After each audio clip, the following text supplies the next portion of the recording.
Hi, welcome to Epicenter Bitcoin, the show which talks about the technologies, projects, and people driving decentralization and the global cryptocurrency revolution. My name is Sébastien Couture.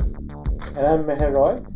Today we are going to talk to Julien and Pascal, who are co-members of the NU network. For people who have never heard of the NU network, they have a currency called NUBITS that is pegged to the US dollar. So one NUBIT is equal to $1 US. And this peg has held true for the past 1.5 years. So it's sort of a long-running price-stable cryptocurrency, and we want to walk through how this works. Before we get started, let's have an introduction from Julien and Pascal. So this is Julien, a co-member of NUBITS, and I've been involved in the NU network for more than 2 years. And before that, I have been interested in cryptocurrencies in general, particularly in the peer coin, peer shares, and LITE also. As a businessman, I'm an entrepreneur also in Japan. I've been running my own firm for 9 years, and also I'm helping ventures to get funded. But I've always been interested in finding how banks work and how to access money much freely. And I think NU is well on the very efficient way. And yeah. Right. So I wouldn't have much to add because, except that the fact that my name is PASCAL HAMONIC, and I have been involved with NUBIT exactly the same as Julien. And we are running the business together, so I wouldn't have much to add regarding that, except my name is different. And also, one of the big issues of NU, because we have also issues, is that we don't have many public evangelists, because like you said, most of the members are anonymous, and we decided to come out to contribute as a public faces. Yeah, exactly.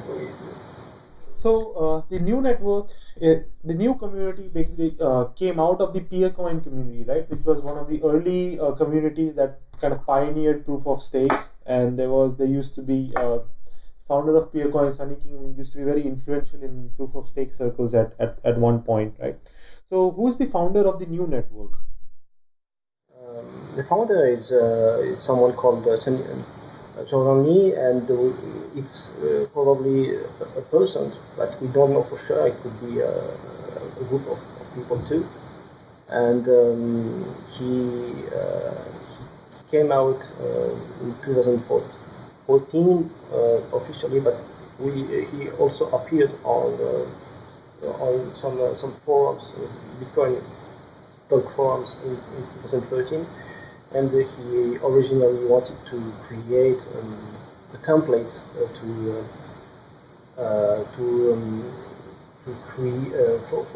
that enables people to raise funds and to create basically companies on the blockchain.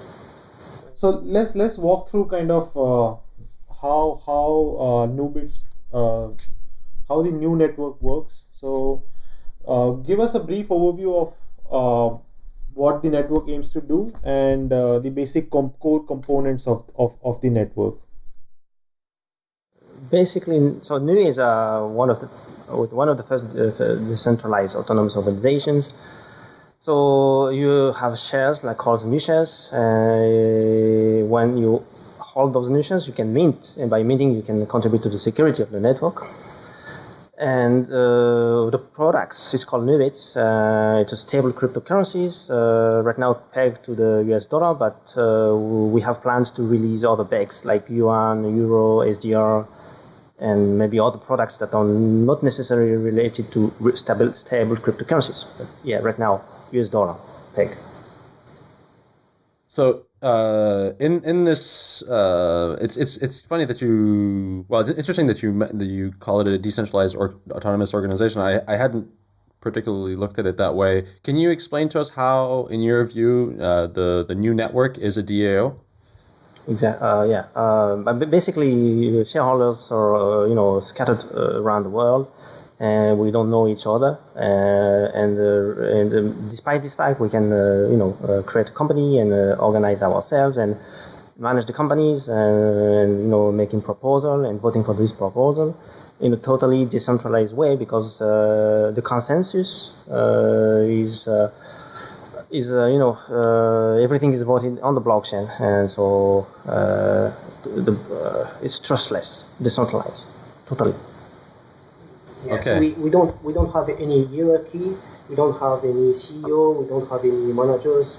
We just have shareholders, and we decide motions and who to send money to. That's it. And we're using the blockchain to encode and embed this information. Okay, and so this is interesting because last week we had on Stefan Tual, who talked to us about the DAO and how the DAO accepts proposals. Maybe we can come back to that later and talk about analogies between those two systems. So in the new network, we have, as you mentioned, a currency that is currently pegged to the US dollar. We have new shares, which are the shares which allow for the network to either add liquidity or remove liquidity, and so therefore allow for the peg to stay stable and at $1 US. And then there's PureCoin. Can you also explain how PureCoin, what role PureCoin plays in this system? Yeah, in the original white paper, PureCoin is used as a way to distribute the dividends. When you sell NUBITs, you have some proceeds in the form of bitcoins, and then you would distribute dividends by buying PureCoins based on the bitcoin that you have. So there is a mechanism to distribute dividends inside the client. You can get a list of new shares addresses, and for each new share address, you can generate a unique PureCoin address, and you would distribute the dividends. The system would distribute dividends based on the quantity that you input and the number of shares that you have, the ownership that you have in the network. So let's say that there is 100,000 dividend to distribute. If you have a 1%, you would get 1% of the dividends in the form of PureCoin. Okay. So let's go through the peg mechanism. Can you explain how the peg mechanism works, how it works, and maybe walk us through an example scenario of shares being sold. So one interesting analogy that Meher brought up before the show when we were just discussing is the body temperature analogy, which I thought was really interesting and hadn't really looked at it that way. When you're cold, you shiver and then you get hot again, and when you're hot, you sweat and you get your body temperature sort of stabilizes. So let's walk through the peg mechanism and how those different components of the system interact. Okay, let me try to use this comparison. But basically, the peg cannot be created inside the blockchain. So it is created in the markets. So you have to provide liquidity in the market to maintain this peg. And so basically, you have to set up very big relatively big sell and buy walls in the markets. And so basically, you have you could have a big wall of 50,000 bitcoins buying NUBITs, and a wall of 50,000 NUBITs being sold, right? So, and at a very, very tight peg, a very tight spread. So basically, you have that on several markets, and those liquidities are provided by people that have an incentive to do so. They are called custodians. So those custodians need to have a contract with the shareholders to get reward if they do what they, if they maintain the peg at a tight spread. So the basic concept is one NUBITS is equal to $1 US, And the way the buy wall and sell wall works is there are a lot of people called custodians, quote unquote, that are ready to buy new bits if the price falls below $1. So let's say the price falls to 99 cents or 98 cents, then you can sell your new bits to these custodians, right? And there are lots of them, and they can spend a lot of Bitcoin to buy these new bits from you. So that means it's like they form like a wall, like in an exchange order book. If you look at it, there's lots of people wanting to buy at 98 cents, and that kind of looks like a wall in the exchange order book. So that's like a buy wall, right? And on the other side, if the price of new bits rises to say 1.01 or 1.02 cents, 102 cents, right? $1.02,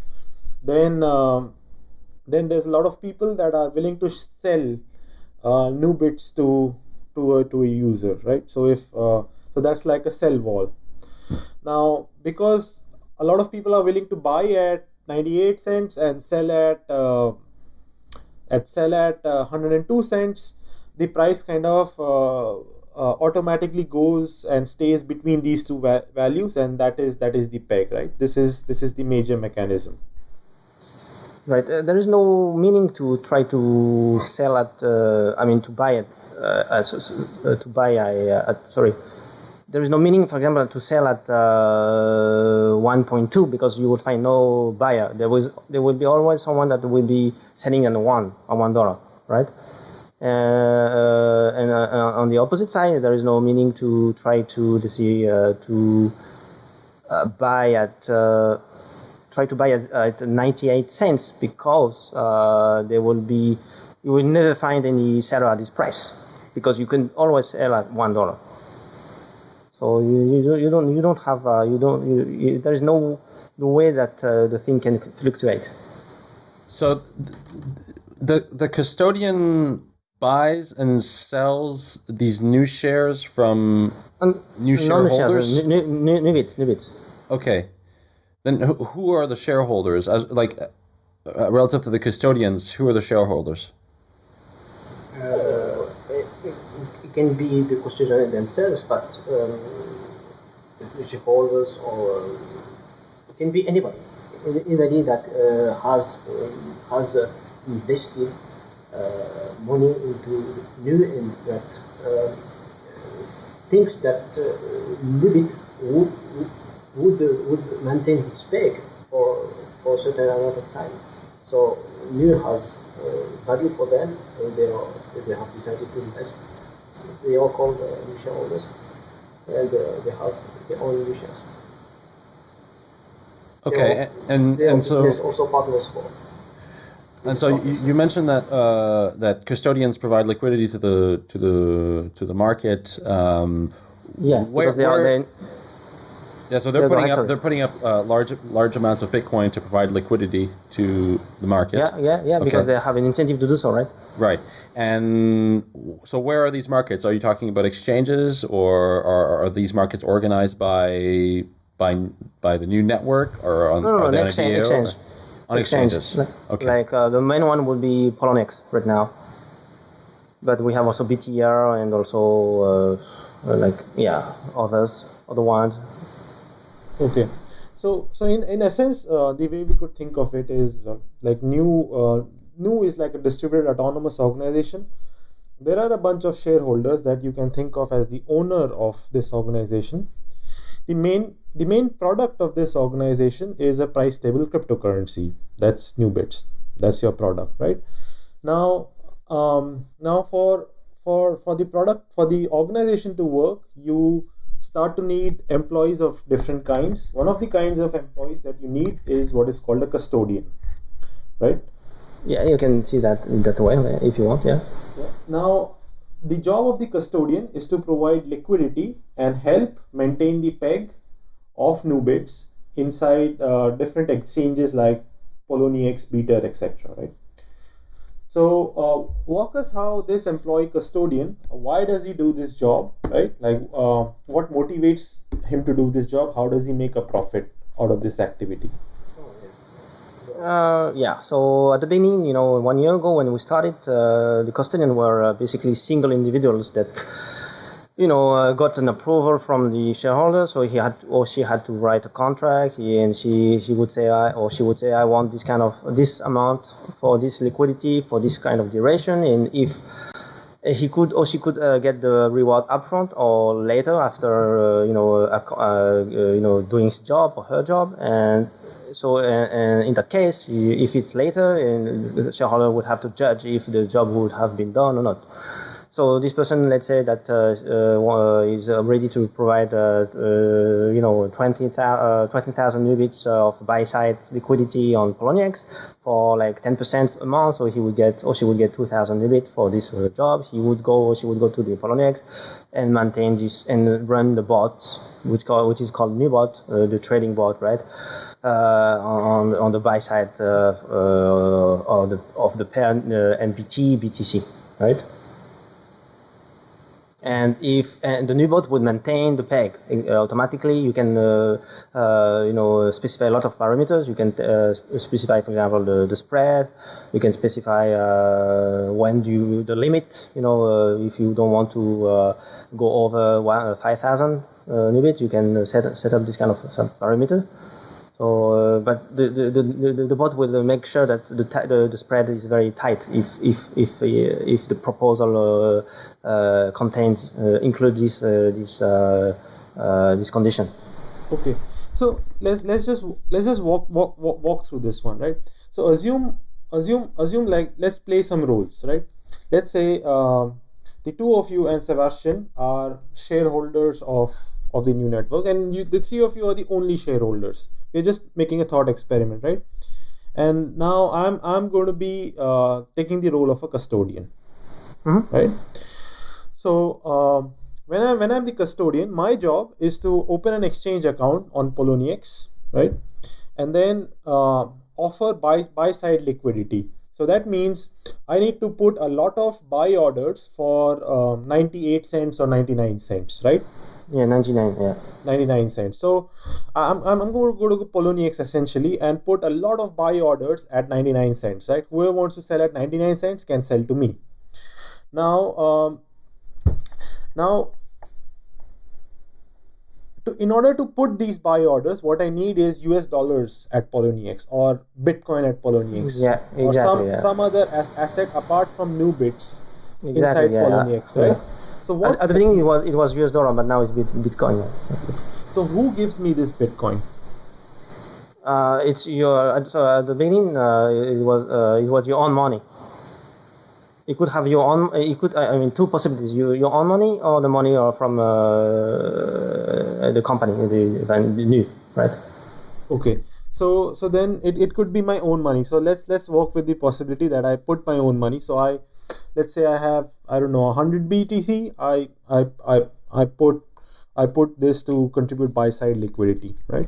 Yeah. Now what happens is, let's say the price falls down one of these days and I end up selling my 100 BTC and buying a lot of NUBITs, right? You mean that there are a lot of sellers of NUBITs, right? Okay. Yeah. Let's say tomorrow I start doing this job today for the new DAO. Yeah. And then tomorrow the price of NUBITs falls, and therefore all of my orders get filled. Like lots of people sell me NUBITs for 98 cents or 99 cents, and I now own a lot of NUBITs instead of Bitcoin. Who do I give these NUBITs to? What do I do with them? Yourself. You have to keep yourself. Keep it yourself. It's in the contract. If you're you can you run. It's a dual side bot. So whenever you sell, you have to. Whenever you sell your NUBITs, you have to put them in buy side again. So it's a zigzag operation you have to do all the time, and that's what we call the dual side bot. Yeah. Okay. So what that means is now I enter a lot of buy orders at say 99 cents, right? And then once I get NUBITs, I also enter sell orders at Exactly. 1.01 new bits, right? So Exactly. And there is the spread is your profit, and you make money with that. okay, And, so you make money for you, and you can also hold a bit of this money for shareholders as dividend, but it's basically your money as a custodian. okay. So basically, my job would be to put my own money at risk, right? And then own a mixture of Bitcoin and NUBITS, and enter a lot of buy orders at say 99 cents, and a lot of sell orders at 101 cents. And then as NUBITS fluctuates, I make a profit on this spread, right? That is Exactly. my business model. Yeah. Okay. Buy orders at $1 minus the transaction fee from the exchange, and sell order at $1 plus the trading fee. So Okay. it's zero. Yeah, like you said. Let's take a short break to talk about Hi.me. You know you need a VPN provider to protect yourself against those nasty hackers trying to steal your private information. With Hi.me, it couldn't be easier. You just install their application on all your devices, iOS or Android, log in, and you have a cushiony, cozy tunnel in which your data can move freely and unencumbered, all the while protecting you from those mean old hackers. Now that's boom. To sign up for the free plan, go to hike.me/epicenter. The best thing is when you use that URL, if you ever go premium later, you're going to get 35% off. And premium comes with unlimited bandwidth, using up to 5 devices at the same time. You can use all their servers worldwide. You can pay with Bitcoin. And best of all, it comes with a feeling of peace and satisfaction like having tea with the Dalai Lama. We would like to thank Hi.me for their support of Epicenter Bitcoin. Let's come back to this this idea that we were mentioning earlier, that NU is a DAO and that custodians make these proposals. So custodians propose to bring liquidity into the network and for shareholders to make dividends on revenues that they may generate from providing liquidity. Can you explain how a custodian would make a proposal in the NU network? Yes. Yeah. One thing first of all is that most of the liquidity now is provided by liquidity pools, because it's kind of like tricky, time consuming to make a proposal and make it pass when you have no trust inside the community. At the beginning, 1 year ago, it was like single individual, but now it's pool managers that provide liquidity, and you can contribute to the pool by putting your money without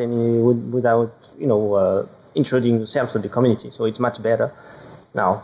We can have more liquidity more quickly.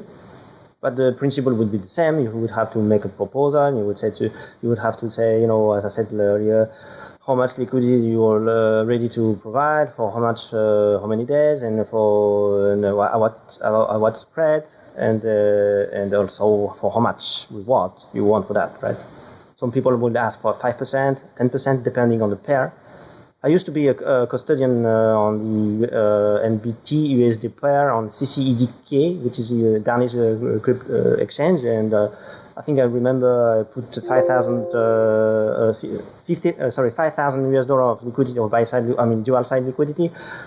I asked maybe for 10% at the time because it was kind of risky, and but now it's not 10%. Maybe you would get like 2, 3, 4, 5%, but not more. Okay, so the liquidity pools sort of act, because it's proof of stake, rather than having proof of work. Sort of, if you compare it to mining pools, you have proof. You have computers generating hashes for this pool that sort of centralizes it into one place and maximizes their chances of winning. On the proof of stake side, you have a liquidity pool which does the same thing by gathering all of this liquidity and having stronger proposals, I suppose.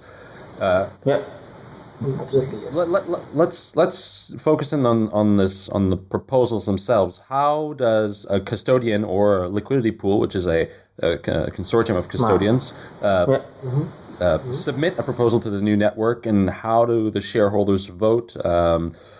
I'm asking you this question because we just had an episode with Stefan Tuel from the DAO and from Slockit, and we spoke about the DAO and how that system takes in proposals. I'm interested in seeing how the new network orchestrates this proposal acceptance. Yeah, okay. But you can make any proposal, but proposal for liquidity pool is one instance, but the principle would be the same. You would, as I said, put your conditions in a piece of text, and you could ask for money upfront or later. If it's upfront, usually people would just indicate the NUBIT address and with the amount, and the people, this person would ask, please vote for this amount into this address. And if he gets or she gets more than 50%, then the blockchain will automatically put the money inside the address. But if it's after doing the job, then he would ask or she would ask for the money later on.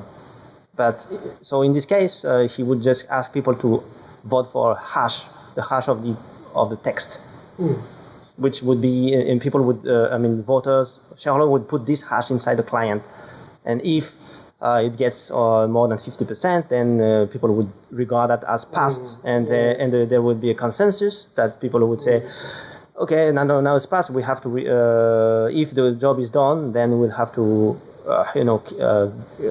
give him or she, her the money. Yeah. Okay. And before elaborating this motion or proposal for custodianship, he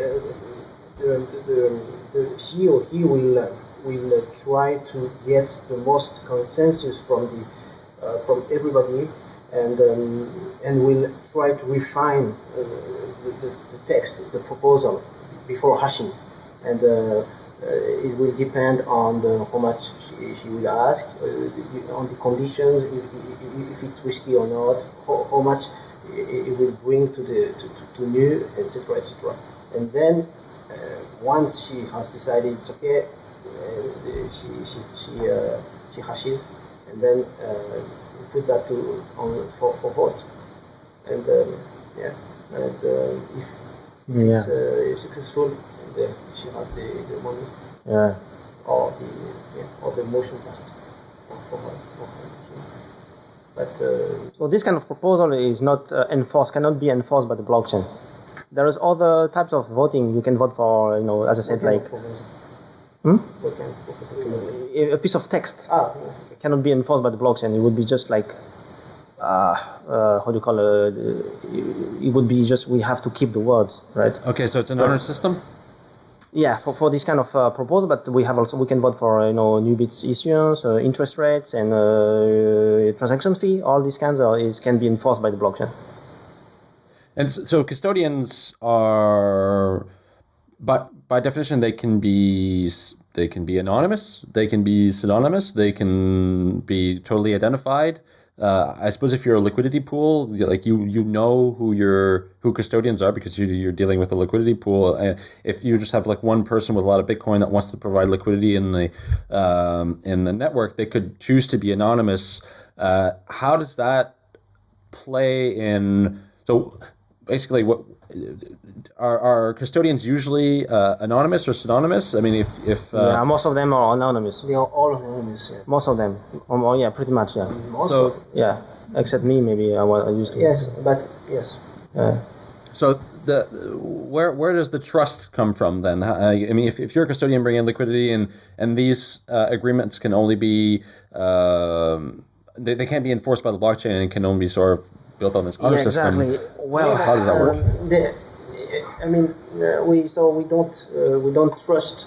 We don't have to put trust in the sense that we don't check the background or affiliation. But yes, so like you said, if they are not trusted, how do we enforce anything? They have their reputation as a shareholder. They have their reputation as custodian. They don't want to harm that in any way. So if a custodian receives money and go away with that, it will harm the reputation. forever, and it didn't. No custodian ever did that because we have the notion of reputation. Yeah, it's part of the culture of the NU because the founder is anonymous. He created the new shares and distributed them. We don't know exactly how is the distribution, which is very important for proof of stake, right? So absolutely, it's a business. It's not a scam or anything like initial coin offering. It's really a business. We want to provide value. We want to make business. As we are all business partners in this sense. Yeah. Okay. So that's one section of the control mechanism, right? Like, so the way we could kind of frame this part of the discussion is like Sebastian said. You can think of the analogy of body temperature, right? Like you have something like a core body temperature is 37 degrees inside the core of the body, and then if the temperature goes up, then the body has two different control mechanisms. When the temperature goes up, what the body does is it sends all of the blood from inside to the outside, so that the blood can basically convect out heat out of the skin. And then the other thing the body does, it sweats. So it does two different things, and these two things, the combination of these two things brings back the body temperature, core body temperature, 37 degrees from 41. So he said, same way, like in NU, when once a price shoots above $1, there'll be like a sell side wall, and that will bring it back to $1. Now, but that's not the only mechanism, right? There are other kinds of mechanisms, and what are these?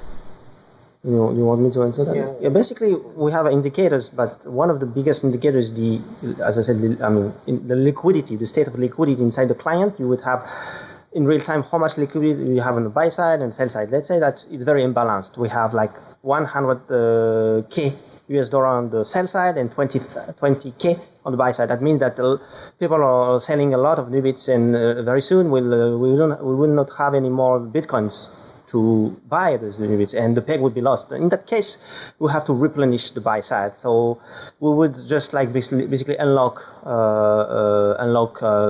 Bitcoin from the other from the other tiers that are on the bottom. Yeah. And we have like 6 tiers of like this. Okay, so once either of these two sides don't have enough liquidity, somebody else is going to give money or assets so that the liquidity can be built again, right? Balanced, right? Balanced again, right? Like, so who is this somebody, and what do they do? Yeah, good question. So right now it's there's nothing automatic right now, which is very can be a problem. But so we have several tiers, like tier 1, tier 2, and tier 1 is the liquidity on the market. So if there is an imbalance, then people will try to get liquidity from the bottom tiers, like maybe tier 2. Tier 2 is the liquidity that is on the market, but not on order, right? So you can get liquidity from there. If it's not enough, then he would she would try to get liquidity from tier 3. Tier 3 is the liquidity. You could be NUBITs or Bitcoin sitting outside the exchange in addresses that are controlled by the custodian. If it's not enough, then he would have to access the tier 4. The tier 4 is the usually it's some funds that are used for development, or it could be the dividend, the dividend money. She or she could get money from there. If it's not enough, then we'd have to get to tier 5. Tier 5 is the manipulation of interest rates, which is what we are doing right now. If it's really not enough, then we have like for 3 months, 4 months, we have like huge rate, and it does liquidity. The buy side is not balanced. Then we'll have to go to get to tier 6. Tier 6 is the which is burning on the buy side, or just issuing money on the sell side. Yeah, and burning meaning that you would have to issue new shares, new shares. You have to sell that and get from the proceeds. You would buy back the NUBITs and burn them, for example. Okay. So let's quickly review like these two final ones, tier 5 and tier 6, because they're different from the top. So the way I think of tier 5, which is it's the case that if let's say the demand for NUBITs is a lot and the price shoots up to say 110 cents, $1.1, then the new network, the new blockchain can create new units of NUBITs, like just as Bitcoin creates new Bitcoin every 10 minutes, they can create new units of NUBITs and then push these new units of NUBITs into the market, right? Yeah. Right? Exactly. Yeah. And on the other side, if the demand for NUBITs falls below 1, it goes to say, let's say 90 cents, the price goes to 90 cents per NUBIT, then what does the blockchain do? We would have to, in that case, if it's really catastrophic, we will have to issue new shares. But let me just point out that we cannot allow the peg to be lost. So we cannot see 1.10 or 0.90. If it's we will have lost the peg. So we will just see the imbalance of the liquidity. So we will see that we have 100K on the sell side and 10K on the buy side. Then we'll start to really hurry a lot, and we will. And we have a monitoring tool for that. Yeah, I say that. Which is called ALIX. That monitors in real time. Yeah. So. But right now nothing is automatic. So some shareholders will have to look at that and unlock liquidity, like the float team, for example. And the float team manages some fund in BTC, and when we see that in in Poloniex it's very imbalanced, buy side is very low, then we will unlock liquidity by signing some transactions.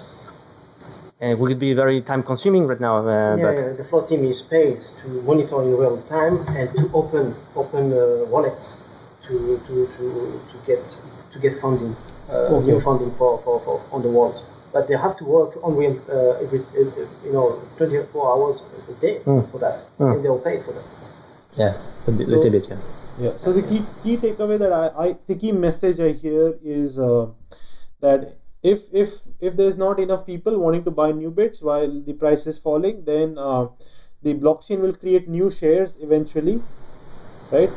This is the last result. And the liquidity is all about, like you said, it's all about liquidity. Yeah. The price has never fallen. Yeah, we cannot tolerate that. If it would be regarded as a failure, total failure of the business. Yes, absolutely. Okay. So even if there's not enough liquidity on the buy side, then the blockchain will create new shares, give it to a custodian, right? Custodian will sell these new shares on the market for Bitcoin. Exactly. And then use that Bitcoin to provide buy-side liquidity, right? And that is how the price stabilizes back. Right? Okay. And we never did that. We never had to do that so far. Okay. We just used recently parking rates, Tier 5. Yeah. And that's it. Yeah. Up until this level, yes. Right now it's like 16%, 1 month, 2 months, 3 months. Annual. I'm talking about annual interest rate. 60% if you park your NUBITs. Yeah, we have to do that because we don't have enough reserves right now. Reserve, that's a difficult term, but yeah. We have some reserve which is allocated in tier 4. Usually we use that to replenish the buy side, but we don't have many right now, so we are using tier 5. So we hope that we can sell new NUBITs, and with those proceeds we will be able to replenish the tier 4. Then we will be using the tier 4 to maintain the peg. Today's magic word is liquidity. LIQUIDITY. Head over to letstalkbitcoin.com to sign in enter the magic word, and claim your part of the listener reward. Coming back to NUBITS, the currency, we've talked a lot about the system and how it maintains the peg. Let's come back to the currency. It is a cryptocurrency like Bitcoin. Obviously, there's many advantages to using cryptocurrencies. My question is: so who are the NUBITS users? Are we talking about Bitcoin users, or is it a different breed of people? Like, are there any businesses accepting NUBITS, that kind of thing? I think it's we don't know for sure statistically, but it's obviously, I think, traders, crypto traders that want to speculate on crypto assets. And they use NUBITS as a hedge token. They are the main ones. Yeah, and very recently we can see also people that start using NUBITS to just get the interest rates. Yes. They park them to get their interest rate just for that. Yeah. I'm using also personally NUBITS for international transactions, just to pay some developers for my web stuff. But I don't know if others do that. So what you're saying is that NUBITS is used, because when you're trading, cryptocurrencies on Poloniex or something like that, you don't want to keep all of like your USD assets on an exchange because that can be risky. So people will transfer it over to a NUBITS wallet so that they can keep their liquidity, and then when they want to start trading again, they buy Bitcoins and they can or any other cryptocurrency, and they can sort of keep their money in the cryptocurrency world, meanwhile protecting themselves against the volatility of most other cryptocurrencies. Okay, but I mean, exactly. It seems to me like there's an obvious use case here, which so in Bitcoin, people have been talking about it, I guess, before people started focusing more on blockchains and how the ecosystem kind of shifted. But in 2013, people were saying, Bitcoin needs to be a payment network. Like, we need to encourage businesses to accept Bitcoin so we can use Bitcoin as a cryptocurrency to pay for things. And one of the major issues, and myself, and I'm sure Mayor and Brian as well, and a lot of people evangelizing here, when we go to businesses and say, you should set up a Bitcoin wallet, well, the first thing that they say to you is, well, there's the volatility. It seems like NUBITS is solving that problem, like pretty elegantly. Then why do you think it hasn't taken off as an alternative to Bitcoin as a payment system? It's liquidity. The peg has been kept for more than 20 months now, perfectly. I think we have a robust system to maintain peg, very decentralized, very distributed. We just have an issue of liquidity. Right now we have about 700,000 NUBITS in circulation, but only about 130,000 NUBITS as liquidity in exchange, and we want to scale. We want to get bigger than that, because it's not enough to be used as a tool for international transaction system. So the issue is liquidity. We have to have liquidity walls much bigger than that, and as we scale the liquidity walls, we will be able to have more NUBITS in circulation, and the ratio between the NUBITS in circulation and liquidity will get smaller and smaller. For example, the US dollar. If we take the example of the US dollar, the ratio between the US dollar in circulation and US dollar in exchange is like zero. It's less than 0.1%. So we want to get into this level. That's a big dream, but We want just to have liquidity, much more liquidity than that to be Okay. used. Yeah. And for that, I think we have to develop more robust system, perhaps more automatic tools of liquidity. How do you think? Yeah, maybe another reason is that I think that the most use of the most use of cryptocurrencies are not the average Joe, right? So they are like people that have like some ideology or libertarian, right? So and those people they hate the fiat money. They hate. So Yes, so for them it's very difficult to use NUBITS. So we had to focus on the hedger among those libertarians. Yeah, we have a lot of criticism as from Bitcoiners that supremacist Bitcoiners that believe that fiat money is disgusting. So NUBIT is also disgusting. Yeah, because But NUBITS is not a fiat money. Like you peg it to a fiat money, Yeah. but only for practical Exactly. purposes. So They don't want to see that. They don't want to see that. So you're I understand. saying that Julien, you were talking about liquidity. So one of the barriers then is that the infrastructure is not currently. I mean, especially working on that, but the infrastructure is not currently scalable enough to handle that liquidity. Like if tomorrow someone came in and just brought 1,000 Bitcoin or maybe more of liquidity into the system, it wouldn't be able to sustain it? That's a good question. I think we will be able to handle it, but we need much more, automatic processes to unlock liquidity when it's needed. So we need to establish that before going to the next level. And also we have all our liquidity is stored in centralized exchange. We have last year we had 4 hacks or 4 hacks at the same time. We were very. It was a catastrophic situation because we lost a lot of liquidity. So now that's why the founder of NUBIT is also now creating a decentralized exchange to store all this liquidity in a very secure way.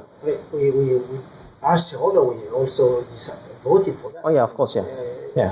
Without our consensus, we wouldn't Yeah. have the money for that. Yeah, this exchange is half of the shareholders or new shareholders, so it's a sister project, and we need that exchange to have low cost liquidity and a very secure way.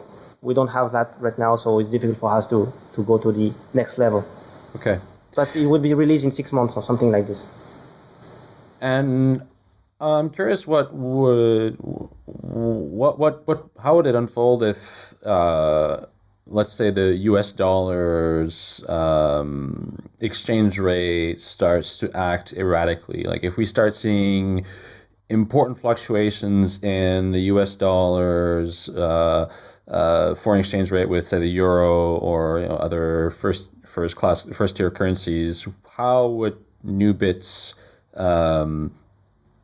react to that? How would the peg be maintained, or would there be some problems there? We will still be pegged to the.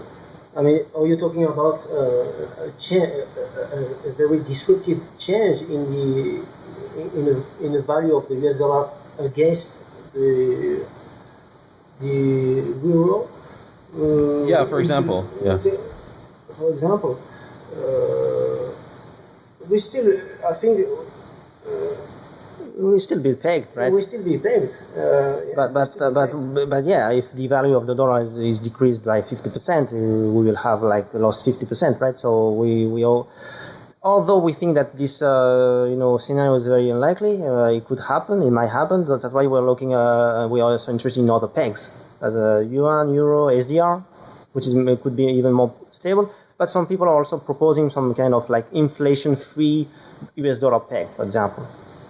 We're thinking about that. Some people are thinking about that. So basically, if the US dollar is not working anymore, we'll have to peg to something else, and it would be relatively easy as long as we have some kind of data feed to get the price of this instrument. So we can peg to anything. basically. Okay. But we just choose the US dollar because it is still the most used currency in the world or something. Yeah. Okay, and so I think you're working on creating a peg for euro, Great British pound, and some other currencies. Yuan, US, SDR, and euro. Okay, so walk us through how the initial new shares and new bits will be allocated then, for instance, when the euro peg is initiated. Yeah, basically we'll have to find someone that would be ready to provide liquidity on this. On the sell side. So let's say that exactly the same mechanism as the US, the NUBIT, what we call the US NUBIT, which is the NUBIT called pegged to the US dollar. So someone will make a proposal. I will be providing 100,000 of liquidity on this market for this amount and for over like this amount of time. So she would get, let's say 100,000 euro NUBIT, and he would sell that on the market and run the dual sided bot. Yeah, absolutely. Sell and immediately buy back the proceed, buy back the NUBIT with the proceed. Yeah. In dual side, so that we have two roles, sell side and buy side. Yeah. That's basically what we did with the USD. Yeah. They take some a portion of the proceed to distribute as dividend. So one of the big applications you mentioned for NUBITS as the first market is the market for hedgers, right? Yeah. Sebastian said, why not go for a consumer payment network? He said one of the first big markets was the market for hedgers. So explain to us how it works. Like, why do these hedgers need NUBITS, and what are they trying to achieve with NUBITS? Well, basically, when they speculate, I mean, I'm not a hedger, so I don't know exactly what they think. But if they think that the Bitcoin price will go up, let's say that they have some NUBIT because they just as a start, right? So now they think that the Bitcoin price will go up, they will start to sell those NUBIT for Bitcoin, right? And if they think that the price will go down, they will start to buy more, for example.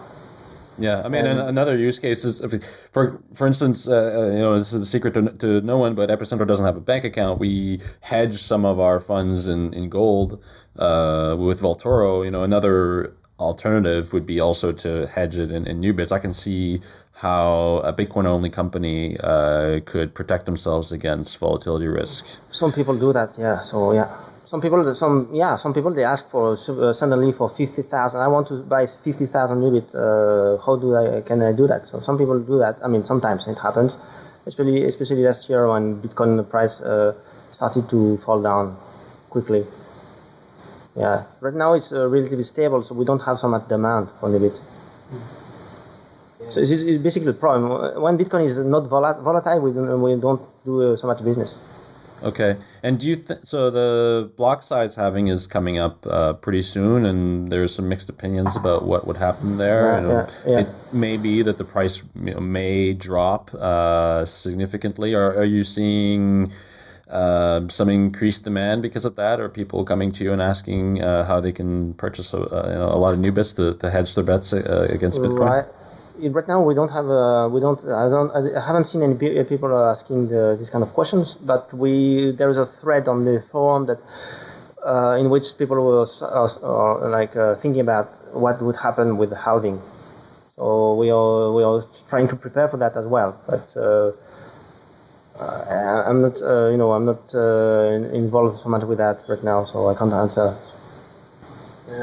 We're also interested, perhaps, in the volume of Ethereum, ETHs, because of the volume. We want to open new pairs,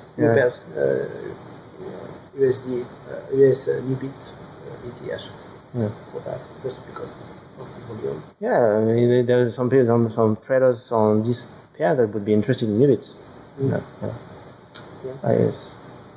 Okay, so are there any other interesting products you're working on, like as a new community? Any interesting consumer products that we might look forward to? Yeah, so like you said, blockchain exchange that is spawned from NU.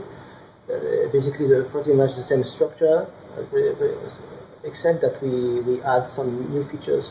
So it's an exchange. We use the same template, but voting, motions, custodian, but we add new things like reputation voting, what kind of asset we want to have on it. And it has been very, quite popular as a topic on a Bitcoin talk. Yeah, but the relationship with NUBIT is that NUBIT will be regarded as a synthetic dollar inside, because it's a decentralized exchange, so there is no possibility to handle fiat money. So we think that it would create a very good demand for NUBIT. And so the cost of liquidity. Yeah, because NUBIT would be the base pair inside this exchange. So this is maybe the most promising project that we have. But as a consumer project, we have like the new Droid, which is the Android wallet for NUBITs. This is one of the most how do you call that? The easiest way to access NUBIT, for example. We have also new Lagoon, which is also you basically put Bitcoin. It's kind of chef shift for NUBIT. We have also that. Okay, so this decentralized exchange is based on a blockchain, or it's exactly? It's based on is in new blockchain itself? It's something running on top of new blockchain. No, it's a fork. It's a fork of the NUBIT. Yes. Of Nu, but I'm using NUBIT because NUBIT is a kind of a marketing term, but it should strictly speaking, it should be Nu as a decentralized, as a autonomous organization, but people call it NUBIT. Yeah. Okay. Yeah. So yes, this exchange will be running inside the blockchain, so all the trades will be, managed inside, which is very innovative. Okay, and when do we expect this kind of decentralized exchange to come along? From 3 to 6 months from now, I think. So where can people get more information about NUBITS? Nubits.com, the forum, discuss.nubits.com would be the main two. Absolutely, yes. Yeah. And in particular, the discuss.nubits.com. Yeah. Yes. We are welcoming anybody that can have an interest in NUBIT and just contribute, even anonymously, of course. We don't have any problem with that. And yeah. Okay, and we'll have links to all of that, and of course the white paper in the show notes. So thanks, guys, for joining us today. It was a fascinating discussion. Thank you very much for your time, and hope that you have enjoyed the interview, as we have, right? Yes. Thank you, you guys. Thank you very much. And thank